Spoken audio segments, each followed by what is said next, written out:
শোকের মাস আগস্ট। দেশ জুড়ে নানা কর্মসূচি আওয়ামী লীগ সহ বিভিন্ন সংগঠনের।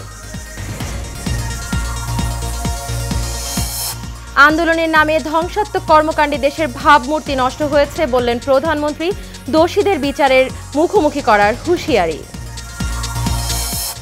এবং দেশের বিভিন্ন স্থানে মার্চ ফর জাস্টিস কর্মসূচির বিক্ষোভ মিছিল। গ্রেপ্তার অনেকে। বরিশালে পুলিশের লাঠিচার্জে আহত 20।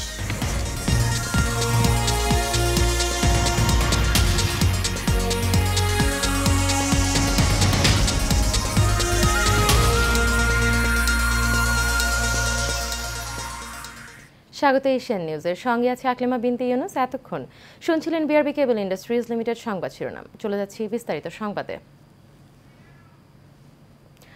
আজ শোকাবহ অগস্টের প্রথম দিন। 1975 সালের এই মাসেই 15 আগস্ট বাঙালি হারায় তাদের হাজার বছরের শ্রেষ্ঠ সন্তান জাতির জনক বঙ্গবন্ধু শেখ মুজিবুর রহমানকে। আবার 2004 সালের এ মাসেই গ্রেনেড হামলা চালিয়ে 21 আগস্ট জাতির জনকের কন্যা আওয়ামী লীগ সভাপতি ও বর্তমান প্রধানমন্ত্রী শেখ হাসিনাকে হত্যার চেষ্টা করা হয়। ওই হামলায় নিহত হন জ্যেষ্ঠ নেতা আইভি রহমান সহ অনেক নেতাকর্মী।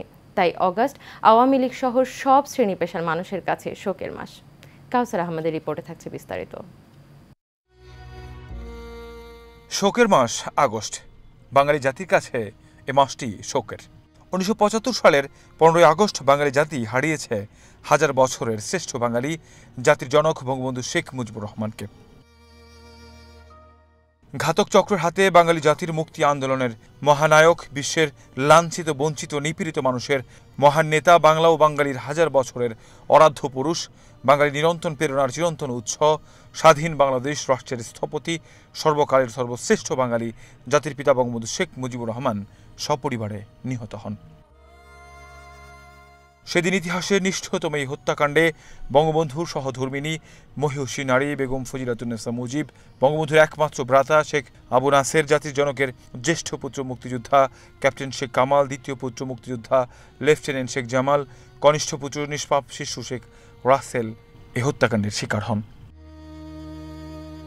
75 সালের 15 আগস্ট নরপিচাস রূপী খুনিরা জাতির জনক বঙ্গবন্ধু শেখ মুজিবুর রহমানকে হত্যা করে ক্ষান্ত হয়নি। বঙ্গবন্ধু হত্যার বিচার প্রক্রিয়া বন্ধ করতে ঘৃণ্য ইনডেমনিটি অধ্যাদেশ জারি করে। 75 সালের 15 আগস্ট থেকে দীর্ঘ 21 বছর বাঙালি জাতি বিচারহীনতার কলঙ্কের বোঝা বহন করতে বাধ্য হয়। 2004 সালে আওয়ামী লীগের সমাবেশে গ্রেনেড হামলা চালিয়ে 24 জনকে হত্যা করা হয়। ওই হামলার টার্গেট ছিলেন বঙ্গবন্ধু কন্যা শেখ হাসিনা। শোকের মাসকে যথাযথ মর্যাদায় ও শোকাবহ পরিবেশে পালন করবে ক্ষমতাসীন আওয়ামী লীগ। কাউসার আহমেদ, এশিয়ান টেলিভিশন, ঢাকা।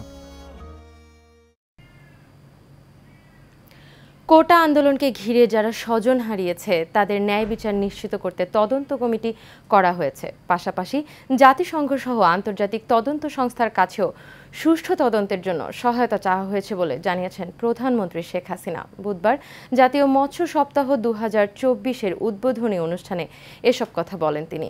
আন্দোলনের নামে ধ্বংসযজ্ঞ চালিয়ে দেশের ভাবমূর্তি নষ্ট করে কী লাভ হয়েছে প্রশ্ন রেখে সরকার প্রধান বলেন, স্থাপনার অবকাঠামোর ক্ষত মুছে গেলেও স্বজন হারানোর ক্ষত মোছা যাবে না। বিস্তারিত নূর মোহাম্মদ ভুইয়ার রিপোর্টে।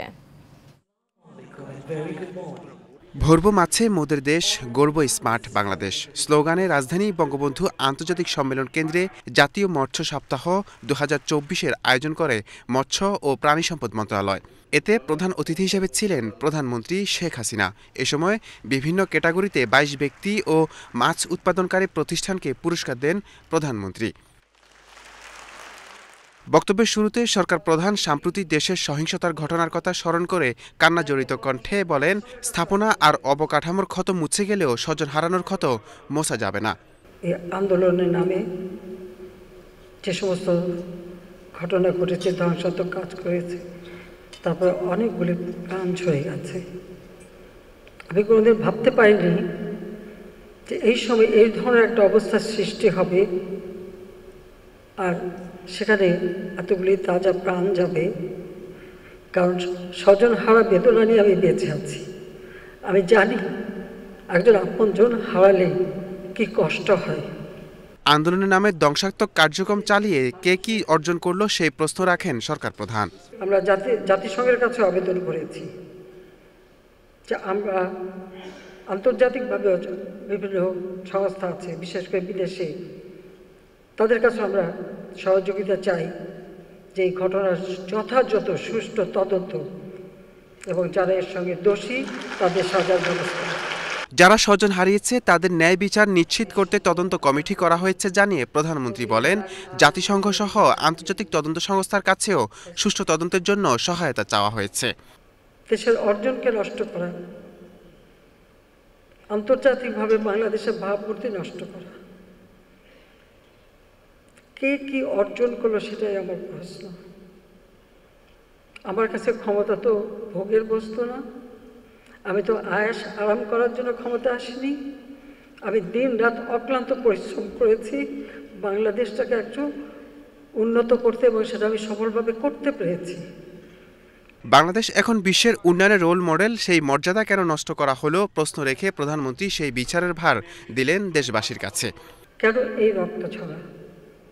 আজকে যাদের আমরা হারিয়েছি, আমি তাদের আত্মার মাগফিরাত কামনা করি। আর যারা আপনজন হারিয়েছে তাদের প্রতি আমার সহমর্মিতা জানাই। নূর মোহাম্মদ ভূঁইয়া, এশিয়ান টেলিভিশন, ঢাকা। আগুন সন্ত্রাসের ধ্বংসলীলা আবারও শুরু হয়েছে। এই তাণ্ডবের বিরুদ্ধে মতভেদ ভুলে ঐক্যবদ্ধভাবে লড়াইয়ের আহ্বান জানিয়েছেন আওয়ামী লীগের সাধারণ সম্পাদক ওবায়দুল কাদের।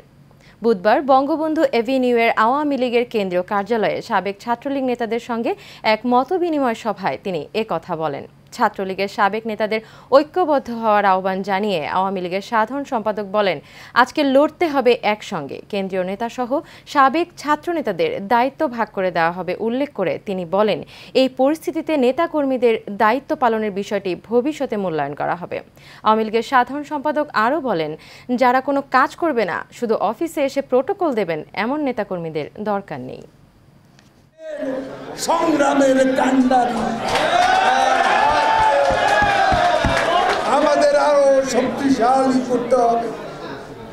আমি আজকে আমাদের নেতৃবৃন্দ এখানে আছেন, তারা দায়িত্বে আছেন, কিন্তু সাবেক ছাত্র তাদের অনেককেই আমরা অ্যাকোমোডেট করতে পারিনি। এক বিচারপতি অসুস্থ থাকায় আন্দোলনকারীদের উপর গুলি না চালানোর নির্দেশনা ও কোটা বিরোধী আন্দোলনের 6 সমন্বয়ককে ডিবি হেফাজত থেকে মুক্তির নির্দেশনা চেয়ে রিটের আদেশ আজ হবে না। বুধবার সংশ্লিষ্ট আদালতের কনিষ্ঠ বিচারপতি এস.এম. মাসুদ হোসেন দোলন প্রধান বিচারপতির কাছে ছুটি নেন। সেখানে অসুস্থতার কারণ দেখান তিনি। বিষয়টি নিশ্চিত করেছে প্রধান বিচারপতির দপ্তর। এর আগে গতকাল মঙ্গলবার তাকে ফের 6 মাসের জন্য অস্থায়ী ভিত্তিতে নিয়োগ দেওয়া হয়। মার্চ ফর জাস্টিস কর্মসূচির আওতায় বুধবার দেশের বিভিন্ন স্থানে বিক্ষোভ ও মিছিল করেছে শিক্ষক শিক্ষার্থীরা। বগুড়া শহরের জলেশ্বরীতলার আদালত চত্বরের সামনে বিক্ষোভ করে ছাত্রছাত্রীরা। মিছিল নিয়ে তারা আদালত চত্বরে যাওয়ার চেষ্টা করলে পুলিশ তাদের বাধা দেয়। পরে তারা শহরের জলেশ্বরীতলা জেলখানার মোড় সড়কে সমাবেশ করেছে। এ সময় তারা কোটা সংস্কার আন্দোলনের 6 সমন্বয়কের মুক্তি, 9 দফা দাবি এবং আন্দোলনে নিহতদের ঘটনায় বিচার দাবি করেন। সারা দেশে কোটা বিরোধী ছাত্র জনতার উপর হামলা, মামলা, গণগ্রেপ্তার এবং হত্যার বিচারের দাবিতে সাভারের জাহাঙ্গীরনগর বিশ্ববিদ্যালয়ে মার্চ ফর জাস্টিস কর্মসূচি পালন করেছে আন্দোলনরত শিক্ষক ও শিক্ষার্থীরা। টাঙ্গাইলে আন্দোলনরত শিক্ষার্থীরা শহরের বিভিন্ন স্থানে মিছিল ও সমাবেশ করেছে।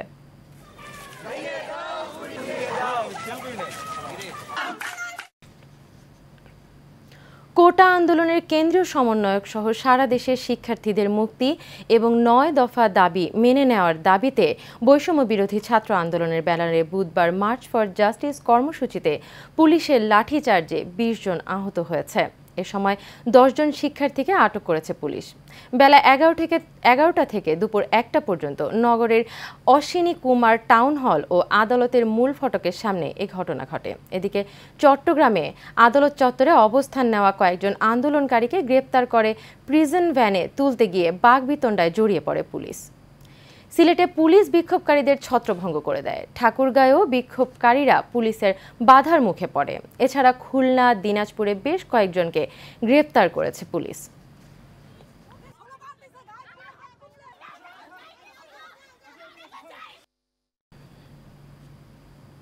চোদ্দ দিন পর দেশে চালু হলো ফেসবুক। এখন থেকে আবারও স্বাভাবিকভাবে ব্যবহার করা যাবে সব সামাজিক যোগাযোগ মাধ্যম। বুধবার রাজধানীর আগারগাঁওয়ের বিটিআরসি ভবনে মেটার ৩ প্ল্যাটফর্ম এবং টিকটকের প্রতিনিধিদের সাথে বৈঠক শেষে ডাক, টেলিযোগাযোগ ও তথ্য প্রযুক্তি প্রতিমন্ত্রী জুনায়েদ আহমেদ পলক জানান, সামাজিক যোগাযোগ মাধ্যম ব্যবহার করতে আর কোনো বিধিনিষেধ নেই। দেশে ইন্টারনেটের সর্বোচ্চ স্পিড নিশ্চিত করতে প্রয়োজনীয় ব্যবস্থা নিতে এরই মধ্যে বিআরটিসিকে নির্দেশ দেওয়া হয়েছে বলেও জানান তিনি। কন্টেন্টটাকে উস্কানি দেওয়ার জন্য, মিথ্যা গুজবটাকে ছড়িয়ে দেওয়ার জন্য এভাবে আসলে আপনারা দেখছেন যে ঠিক 15, 16, 17, 18 কিভাবে এটাকে ছড়িয়ে দেওয়া হয়েছে।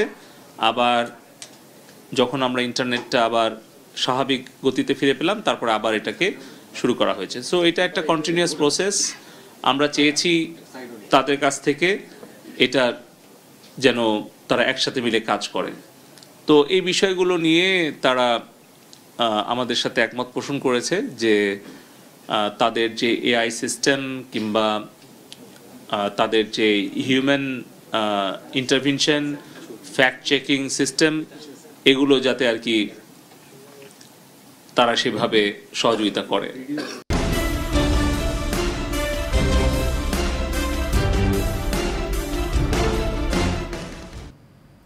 ভরবো মাছে মোদের দেশ, গর্ব স্মার্ট বাংলাদেশ এ স্লোগানে বরিশালের হিজলা উপজেলায় জাতীয় মৎস্য সপ্তাহ উপলক্ষে বর্ণাঢ্য র্যালি ও মাছের পোনা অবমুক্ত করা হয়েছে।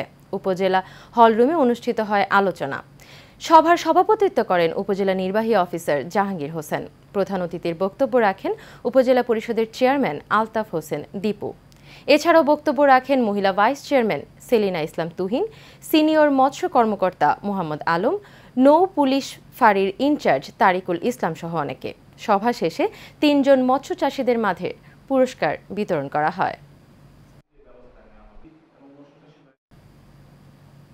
জামালপুরের বকশীগঞ্জে চরকাউরিয়া উচ্চ বিদ্যালয়ের প্রধান শিক্ষক কুচক্রী মহলের হুমকি থেকে রক্ষা পেতে সংবাদ সম্মেলন করেছেন। জামালপুরের বকশীগঞ্জের উপজেলার মাস্টারবাড়ি চরকাউরিয়া খামারপাড়া উচ্চ বিদ্যালয়ের জমি নিয়ে দীর্ঘদিন যাবৎ প্রতিপক্ষের মধ্যে বিরোধ চলে আসছিল, যার ফলে ওই স্কুলের প্রধান শিক্ষককে কিছু কুচক্রী মহল হেয় প্রতিপন্ন করার জন্য স্কুল বন্ধ থাকা সত্ত্বেও বিভিন্নভাবে হয়রানি করে। হয়রানি থেকে মুক্তি পেতে সংবাদ সম্মেলনের আয়োজন করেন তিনি। সিসিডিবির সহায়তায় গঠিত পাবনা সদর উপজেলাধীন 9টি গ্র্যাজুয়েট সমিতি হস্তান্তর অনুষ্ঠিত হয়েছে। পাবনা সদর উপজেলা আব্দুর রব মিলনায়তনে জালালপুর সিসিডিবি উপজেলা নেটওয়ার্ক ও সমিতি সমূহের আয়োজনে এই অনুষ্ঠান আয়োজিত হয়।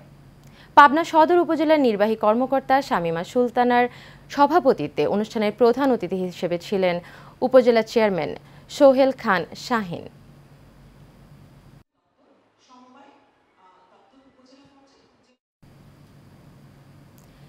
নিরাপদ মাছে ভরবো দেশ, গর্ব স্মার্ট বাংলাদেশ এই স্লোগানকে সামনে রেখে গাইবান্ধার সুন্দরগঞ্জে জাতীয় মৎস্য সপ্তাহ পালিত হয়েছে। এ উপলক্ষে আলোচনা সভা, র্যালি এবং মাছের পোনা অবমুক্ত করা হয়। এ সময় প্রধান অতিথি হিসেবে উপস্থিত থেকে অনুষ্ঠানের উদ্বোধন করেন সুন্দরগঞ্জের উপজেলা চেয়ারম্যান ইঞ্জিনিয়ার মোস্তফা মহসিন সর্দার টিপু। আরও উপস্থিত ছিলেন উপজেলা নির্বাহী অফিসার তারিকুল ইসলাম, মৎস্য কর্মকর্তা তারিকুল ইসলাম সাবু, সুন্দরগঞ্জ থানা অফিসার ইনচার্জ মাহবুব আলম। অন্তঃসত্ত্বা নারীকে শ্লীলতাহানি করার অভিযোগে লক্ষ্মীপুরের কমলনগর উপজেলায় 3 জনকে গ্রেফতার করেছে পুলিশ। গ্রেফতার করার সত্যতা স্বীকার করেছেন কমলনগর থানার ভারপ্রাপ্ত কর্মকর্তা বিপ্লব কুমার সিং। এদিকে গ্রেফতার হওয়ার পর আসামি পক্ষের লোকজন হুমকি দিচ্ছেন বলে অভিযোগ মামলার বাদী মোহাম্মদ মোস্তফা সহ ভুক্তভোগী পরিবারের।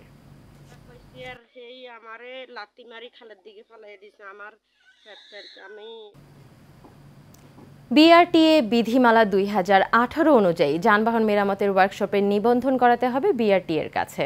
এই আইন সংশোধন করার জন্য বাংলাদেশ অটোমোবাইল ওয়ার্কশপ মালিক সমিতির পক্ষ থেকে এক মতবিনিময় সভা অনুষ্ঠিত হয়েছে। তেজগাঁওয়ে সভা অনুষ্ঠিত হয়। এ সময় প্রধান অতিথি হিসেবে উপস্থিত ছিলেন অটোমোবাইল ওয়ার্কশপ মালিক সমিতির সভাপতি ইঞ্জিনিয়ার মোহাম্মদ ইসমাইল করিম চৌধুরী। এ সময় তিনি বলেন, বিআরটিএ এর বিধিমালা 2018 অনুযায়ী যানবাহন মেরামত ওয়ার্কশপ নিয়ে যে আইন করেছে তা তাদের সাথে বসে সংশোধন করা উচিত। অন্যথায় অটোমোবাইল ওয়ার্কশপ হুমকির মুখে পড়বে এবং সরকার বড় আকারে ভ্যাট হারাবে।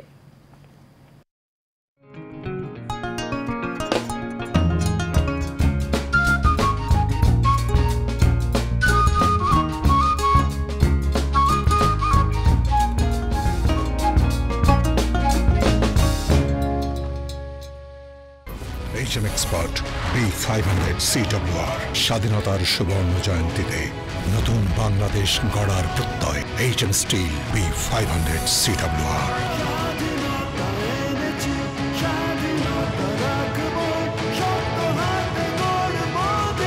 HM Steel। এবারে HM Steel চট্টগ্রাম সংবাদ। বৃক্ষ দিয়ে সাজাই দেশ, সমৃদ্ধ করি বাংলাদেশ স্লোগানে চট্টগ্রামে শুরু হয়েছে বৃক্ষরোপণ অভিযান ও বৃক্ষমেলা। চট্টগ্রাম জেলা প্রশাসনের সহযোগিতায় এই মেলার আয়োজক চট্টগ্রাম উত্তর বন বিভাগ। উদ্বোধনী অনুষ্ঠানে প্রধান অতিথি হিসেবে উপস্থিত ছিলেন বিভাগীয় কমিশনার মোহাম্মদ তোফায়েল ইসলাম। বিশেষ অতিথি ছিলেন চট্টগ্রাম রেঞ্জের DIG Nure Alam Mina, CMP commissioner Mohammad Saiful Islam, Bangladesh রেলওয়ের মহাব্যবস্থাপক মোহাম্মদ নাজমুল ইসলাম, চট্টগ্রাম জেলা প্রশাসক Abul Bashar Mohammad Fakhruzzaman, police super SM Shafiullah সহ অনেকে। শেষ করব এশিয়ান নিউজ, তবে যাবার আগে বিআরবি কেবল ইন্ডাস্ট্রিজ লিমিটেড সংবাদ শিরোনামগুলো জেনে নেব আরও একবার।